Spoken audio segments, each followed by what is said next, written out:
Hi, my name is Stephen McLamb, and I'm a candidate for the Alabama Public Service Commission, place number 1. So why am I running? Well, last month my power bill was just over $25, and you will never ever have that opportunity just like me so long as we keep the current members of the Alabama Public Service Commission. Let me explain. Just over 2 years ago, I ended a wonderful 25-year career in television news broadcasting, working in Montgomery, Knoxville, Tennessee, and Huntsville. A couple of years ago, I began working at a local sheriff's office, but my pay wasn't what it had been, so I began a project to build a solar power system with battery backup at my home to save money on my power bill. While I was building it, I received a social media message from an old friend in Central Alabama asking me what I thought about having to pay fees. I replied, "Fees for what? What are you talking about?" He said, "Those fees that you have to pay Alabama Power for that solar stuff you've got." I told him I don't pay any fees and I don't get my power from Alabama Power. I get mine from TVA because I live in North Alabama. He replied, "Well, you better be glad you don't because you would have to pay them a lot of money." Curious, I did a Google search, and sure enough, if I lived down there, my power bill would start out at around $90 a month each and every month just in fees. But I noticed someone was contesting those fees a couple of months later in September 2020. I noticed all 3 commissioners were Republican, and I knew they would put a stop to that because conservatives don't stand for taxes and fees. But when the vote came around, I was shocked to see all 3 voted not only to maintain those fees, but raise them to the highest in the country, which would then put my bill closer to $100 a month without taking 1 single watt of electricity from the power company. I thought that was absolutely crazy, so then I began to look around. I pay no fees where I am in North Alabama and Tennessee who get their power from TVA. Residents in the Mississippi Power District pay no solar fees. Residents in the Georgia Power District, they pay no solar fees. And residents in the Florida Power and Light District, well, they pay no fees. But if you live in 2/3 of Alabama, you will pay dearly if you use solar power just to try to save money on your electric bill. So why would the Public Service Commission do that to the people they serve? I know the answer, and I'll tell you in a moment. Utilities all around Alabama are building out their solar infrastructure to help keep energy prices down. With the price for solar having dropped some 70% in the last 10 years and no fuel cost, it's now about the cheapest way to make electricity.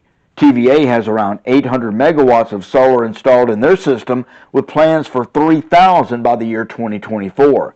Georgia Power has over 2,000 megawatts installed with 2,000 megawatts more now under construction. And Florida Power and Light has over 3,000 megawatts installed now. With the exception of a couple of municipal electric cooperatives, Alabama Power in their district has virtually none to keep energy prices down. But Alabama Power knows the value of solar. In June 2020, they requested for 5 solar farms of 80 megawatts each for a total of 400 megawatts of solar power. But the Alabama Public Service Commission failed to act on that request. So why would they do that? I know why, and I'll tell you in a moment. Finally, Alabama's reputation of being a clean energy state is horrible. Alabama ranks near the bottom when it comes to consumer and business use of solar energy. That has clean energy companies looking to land their businesses in states that are more friendly to clean energy. I use this as an example. Nano PV announced they were coming to Americus, Georgia last October, constructing a $36 million facility and bringing 500 new jobs with it to make solar panels. I ask people everywhere I go, why would a solar panel manufacturer come to a state whose Public Service Commission imposes financial penalties against people who use solar panels? Why is the Alabama Public Service Commission punishing its own people for using solar power, punishing Alabama Power for trying to keep energy prices low, and punishing the state for trying to bring these clean energy jobs to Alabama? The answer is simple. It's one word, it starts with an M, and it ends in a Y. You got it. It's money. Taking a look at my opponent's campaign financial disclosures in the last election reveals he received several $100,000 from the coal industry in Alabama and their related political action committees. As I tell people all the time, the coal industry is not interested in you saving money. The coal industry is interested in burning as much coal as possible in the furnaces of Alabama Power to make as much money as possible.